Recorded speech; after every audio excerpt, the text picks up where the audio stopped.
Hey, hey, hey. Good morning, good morning, good morning. Welcome to It's a King Thing, guys, with Miss Ray. And I'm Ray, of course.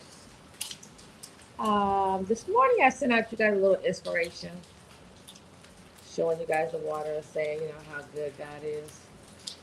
But let me just tell you, let's talk about grief. Because no sooner did I send that out to you guys, this grief came over me. And nothing happened to my knowledge. I know what triggered me, um, but it wasn't a person. But there's this song and certain things that trigger me about my mother and triggers my grief. And for those who haven't read the book that I wrote about it, it's called "You Never Know How Strong You Are Until God Tests." Not test with an S, test you. Because it was that one test that took me out. That one test that I thought I would never make it through. So, in the book I wrote about it and what she meant to me and how I didn't think I would make it and how God kept me in spite of me. Um, and this morning, that somebody had played this song. I said, I always love my mama. Let me tell you, I have been triggered ever since that song. Every single time I hear it, even if I only listen to the first few words before I can skip it, it just takes me to a place of sheer loss. And grief, grief is a motherfucker. It can come when you having the bestest. I know that's not a word, but I'm saying it. The bestest of days. It just comes in and it takes your soul. It'll come out of nowhere when you least expect it. I am sitting in the most beautiful place, and that grief has come in and has robbed me of my peace today. People always tell you, you'll get over it, you'll get over it. They are a fucking lie. You never get over it. It becomes bearable, tolerable, but you never get over it. So I don't want you to think that it's been this long, you got to stop this, and it's been this long, and you can't feel that. Because it's a lie until somebody has walked in your shoes, not their shoes, your shoes. Tell them to mind their business. Everybody didn't have the kind of relationship that I had with my mother. They didn't, and I get it. I understand it, and I'm sorry for you. I'm sorry for you because even though the grief comes, I'm grateful to have loved somebody that just loved me unconditionally, good, bad, or indifferent. Ride or die, that was her. I never imagined living my life without my mother. That was never, ever, ever, ever in my plan. I always told her, how I wanted to go. I said, cremate me and bury me near a club so I can hear some music. Like, put me in something fly and red and cremate me in by a place so I can hear some music. And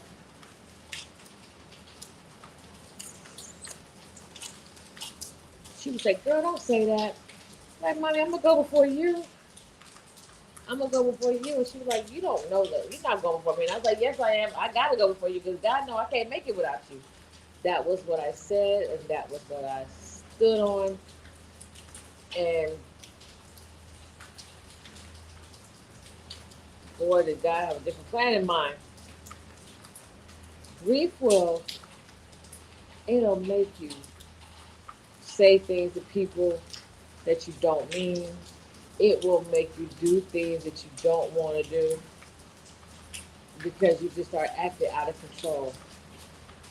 I am lucky and I'm grateful and I'm blessed that I no longer do those things. But grief affects different people in different ways. You can't tell a person how to grieve. You can't tell a person how long they should grieve. You don't know what's going on inside that person. I tell everybody to get grief counseling. And not to say this is a cure all, because it's not, but it is a tool to help. It's a tool to help with your coping mechanisms. And some people need medication. I was grateful. I'm grateful I don't take medication. Um, I just, grief will come in and just fuck your day up. I swear, I'm sorry, y'all. I just, oh God, it's, woo, it has really, for no reason, none, no one has done anything to me. I had good food this morning. I showed you my view. It is amazing, and I'm sitting in my room just looking at water and listening to water from the rain. And all of a sudden, that song came on, and it just triggered me. And it triggered me to a place of I just want to cry and say I want my mama. And if I can't be transparent with y'all, who I cannot be transparent with, like who can I really be my authentic self? But I always tell you guys, I never did this podcast to be famous or to be rich. I did it so that somebody else knows that there is someone else out there that's going through the same things. You're not by yourself. And maybe when I was going through this, if there was something like this when I was going through, maybe it wouldn't have been so bad. Maybe I would have attempted suicide. Maybe I would have thought like I was all alone. Maybe I would have just felt like I could have called on somebody. So that's what I do it for. So don't think because you see me in movies and on TV and hanging out with these people that I got it all together. Because I'm just as human as you. I'm just as flawed as you. I'm just grateful that God continues to keep me in spite of myself. And, you know, I don't always do right. I try very hard to do right. But I don't always do right. I tell y'all, I'm halfway between nuck if you buck and praise is what I do. So be careful how you approach me. Some days you may catch me out in traffic and I may be nice and personal. Hey, how you doing? Sure, we can take a picture, blah, blah, blah, blah. And some days I'm like, maybe today I don't really feel like it. So if you're up for a lot of conversation, I'm not with it. If you want a picture here you go. All right. And you might catch me there. I don't want no damn pictures because I don't have to take them. And that's the problem that y'all have with people in the industry. You think because we're in the industry, we have to take pictures. No, we don't. Let's be clear. No, we don't. What we have to do is get on that camera and do our job. That is it, and that is all. We got to bring those characters to life, and that's it. Once that camera says cut, we off work. So don't think because you see us in the mall or in Starbucks or at Whole Foods that we really owe you a picture because we don't. And we have problems just like every freaking body else. We got bills to pay like everybody else. We got family members that ain't shit just like everybody else. We got family members and people that just keep sucking you and want to suck you dry like a succubus. I said what I said. I said what I said. I said what I said.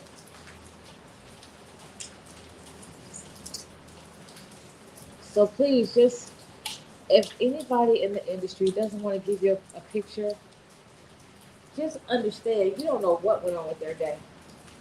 You ain't always in the best of moods and spaces either. So, if they say no, accept their no because you don't know what went on with them that made them say no. You don't know if somebody took a picture, photoshopped it, and put them in something else, took the picture that you had and tried to sell it. You don't know what makes them not want to be pictures. So be understanding and say, okay, I get it. They ain't in the mood today. All right, respect that. Respect that. Now, most people will just be happy if you look at them, acknowledge that you know who they are, and say, okay, and keep it pushing. You got some that, oh, it's getting wet. You got some that will just be like, hey, how you doing? And they will take a picture, but just won't. I've met a couple, and a lot of times I don't even ask for pictures because they're bigger stars. I'm not a star. I just work a little bit. But they stars. I mean, they stars. Like, man, him at Whole Foods. Now, I don't love Mr. Morgan. I think he was great as, I forgot his name on that show with Kerry Washington. His name, M, whatever his name was. He was Kerry Washington's dad on the show. I can't think. He had this funny name because he created this whole mafia type situation. But anyway, and I see Mr. Morton in Whole Foods. He looked at me. I looked at him. He knew that I knew who he was. But sometimes when you acknowledge who somebody is, it makes other people start coming around. So, we did a little, I see you. And that's what it was. He appreciated that more than, oh my God, can I get a picture? Now everybody looking like, who is he? They don't like all that. When you got something like attention, I don't really deal with this kind. But you got something like attention, and they don't mind. You bring it to everybody's attention that they are who they are. I don't, I don't do that because sometimes they just want to be normal people, and you have to accept that. They got their own grief. You know what I'm saying? Like, and I look at Regina King and how she's now speaking about her grief and how it's changed her. When she said how it's changed her, I truly understood because you don't understand how it is to lose that one person, and specifically the way she lost her person. I know that just took all the air out of her lungs. I get it. I get it. I felt that way about my mother, but I can't imagine feeling the way about a child that I lost. I was probably in a nut ward somewhere. Yeah, I said what I said. Because you do everything, you give them everything, you want them to have everything, you protect them, and then you lose them. You're like, wait, this is not how this is supposed to go. So grief is dangerous. Grief makes people commit suicide. Grief makes people commit murder because they're mad, and you know they're mad at the world, not so much at the victim, but they just survived. They're mad at essentially they're probably mad at God, but hey, but they're taking it out on everybody else, and it's not everybody else's fault. Instead of going and get some counseling and some understanding and some clarity and some coping mechanism and some coping skills, and maybe a drug to help them cope. Because again, like I said, grief is a motherfucker. It is. It just let me just tell you how it went down this morning. I woke up, I prayed, I told God, thank you for all the blessings. Thank you for blessing my family, people that I love and care about. Continue to bless us. Thank you for me and my mind, being under my own control. I can move my limbs on my own with no pain. That's like my morning little ritual with God because all those things are gifts that He don't have to give me because there was days when I could not walk. There were days when the pain was so bad. I was like, "Are you kidding me? Like, I need something help." So I'm grateful for every single day that I wake up, and I could move my limbs without pain. I could move my limbs on my command and nobody else's. Nobody has to come in here and lift my leg for me. Nobody has to come in here and help me out the bed. So I'm grateful every day. And so then I opened my blinds and I looked out and saw all this beautiful water, and I was in a good space. That damn song came on, and I only heard "I always love my mama." That was it. I turned it off. But just hearing those few words, what is it, six? Just took me out. It just triggered me because then the song starts playing in my head, and I can't stop it. It won't stop. It just keeps playing because I will always love my mama. She was my favorite girl, and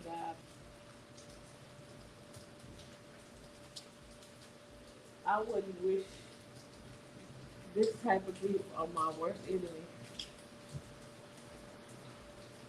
It's kind of like you don't want your kids to love you like this because you know eventually you're going to get your wings, and you don't want your kids to feel the same type of pain that you feel. Now, preferably, my kids will have had, well, I was going to say, well, preferably my kids will have had me longer than I have my mother. However, my daughter has definitely had me longer than I have my mom, which is a blessing. Which is a blessing. Because I only had my mother for 26 years. 26 years is all I had. And I wouldn't trade a single day.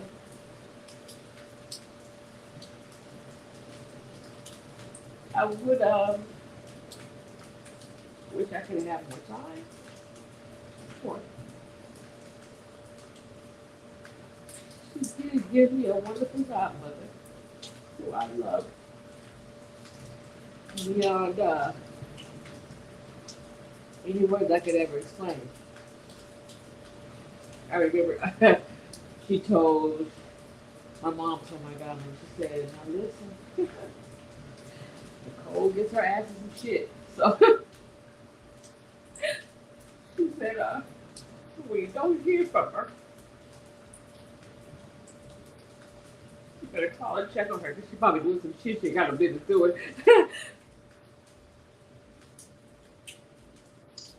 That was so funny. So, if you guys are lucky enough to have your parents, your mother or your father, whichever,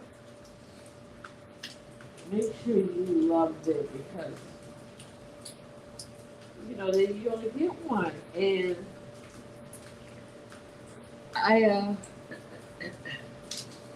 they're not perfect. We are not perfect parents. You guys don't come with those darn training manuals. We do the best we can and try to do better than we got. That's all.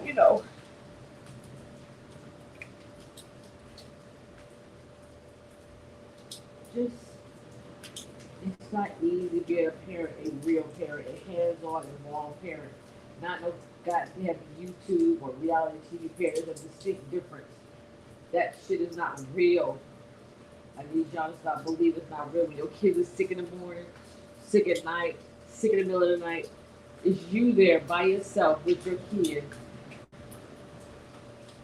trying to figure it out. When your kids fighting for their life, it's you there. Nobody but you and God. That's what a parent does. You know.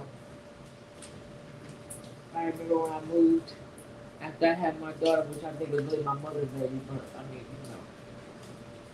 I used to live in Philly and New York, and she didn't miss a birthday. She got on the plane. She missed not one birthday. Did you hear me? That grandbaby, because that was her baby. And she taught my baby how to curse. My mama was a motherfucker. Boy, I tell you. Ebony, Ebony. And I'm looking at my mom, she said, and she called it Evergood. Evergood. She said, shit. I looked at my mama. We in a grocery store. We in a grocery store in the suburbs of Pennsylvania. And she teaching the baby how to cuss. And Ebony following right behind what her grandmother said. And then, she had this hunk of cheese, and Ebony's love her cheese. And she dropped the cheese, and she said, "Oh shit, Grandma!" I looked at my mom and said, "Doc gonna kill us when we get home." I'm mad the baby used it in the right context. She was one. To this day, her vocabulary is exceptional. Grief is it's a motherfucker, y'all. It really is. It make you wanna. I need a drink or I need a pill. It make you wanna get high, and I don't. It I see how people become addicts because they're simply trying to numb the grief. There's no such thing. There's no such thing as numbing the grief. You have to learn how to deal with it and live with it. And it's a bitch. As I sit here, really just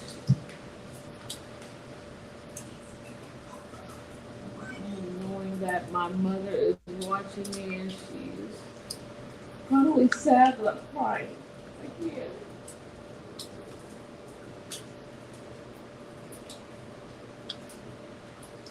But she knows that I love her. I never, some people have regrets that they didn't spend time with their parents or they didn't do for their parents. I don't have any of those things. I'm grateful. I am so grateful I don't have any of those regrets. Shout out to my girl Tabitha Bradley. Let's see if she have her mother because when I hear Tab talk about her mom, and I'm like, I needed to hear that because we have a kind of relationship like that. It is so important. You have no regrets. Treat your parents good while you got them.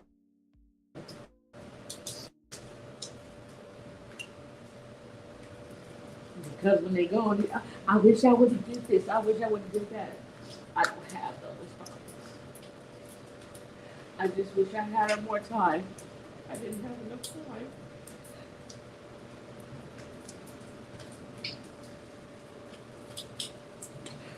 Life is short, and you don't know your expiration date, so live it to the fullest.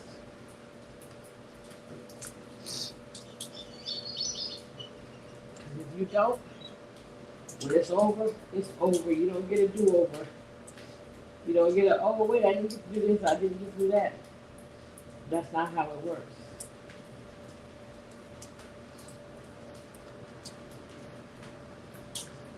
Grief is a mother. It just comes out of nowhere. It just fucks your day up.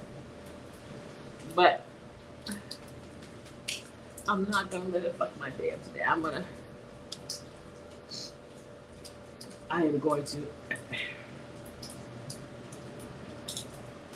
give it a few more minutes to get out my system. Because you can't wallow in it. You have to just let it out and go on about your day. And I don't tell you how to do anything that I don't do, which is why I come on here to tell you guys what I'm going through.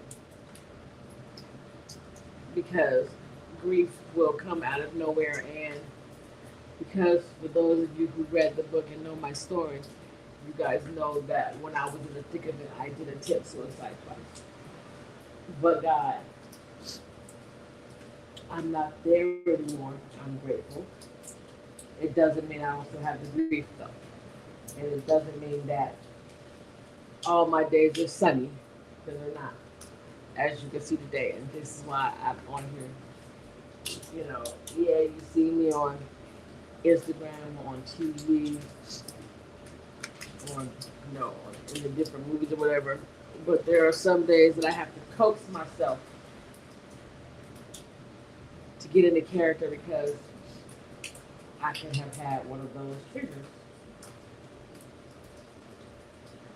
I always know when my mother is talking to me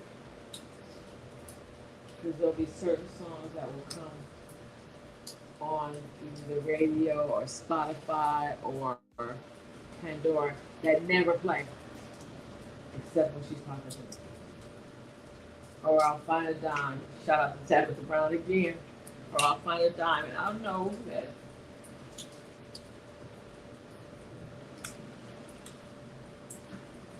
she's talking to me. So, guys, love yourself. Love yourself. Be good to yourself. Be good to your parents. If you find yourself needing some assistance, please dial 988. That's the suicide prevention hotline. It's open 24/7. They have a website. I don't have it right now off the top of my head. I believe it's 988 Lifeline or just Google it. Um, there is someone there 24/7. Please don't give up. Don't give out. You can reach me. You can call me. You can text me. You can email me. You can go on the website. It's a kingthing2021.com. There's a contact on there. You can go on Instagram. Send me a message. You can go on TikTok. Send me a message. I will respond. I will respond. But I don't want anyone to ever feel what I felt back then. I don't want anybody to ever feel like they're alone and no one will come to them. Like, that's a horrible place to be in, and it's a dark place, and I don't want anybody to ever feel that. So I just want you to know, I will respond. And there are people who care, and there are people who are there for you that will respond and come see about you. You're not alone. You are not alone. I think back to how grief could do you wrong, but if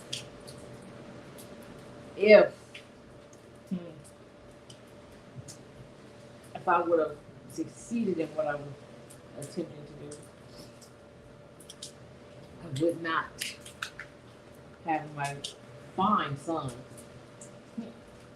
He's fine. He's fine.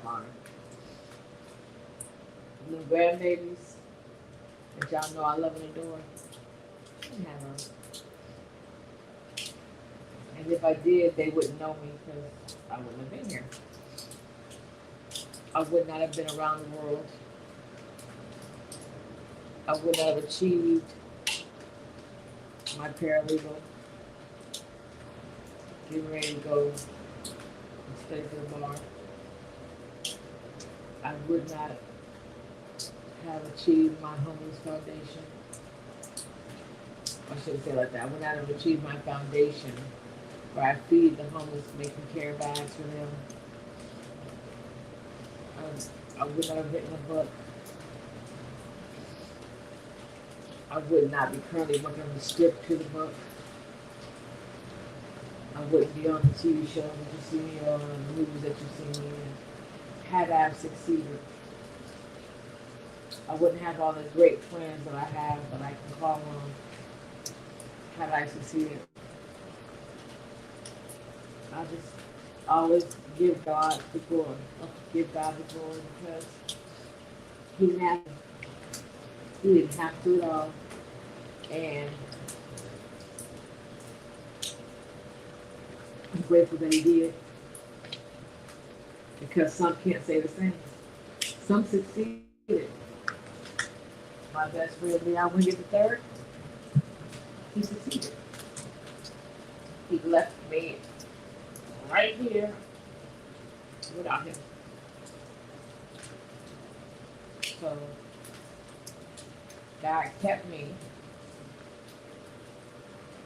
so that I could share with you not to give up, not to give out. That though it is dark today, I promise you the sun will come out tomorrow if you don't give up, okay? I love you guys. Keep smiling. Don't give up.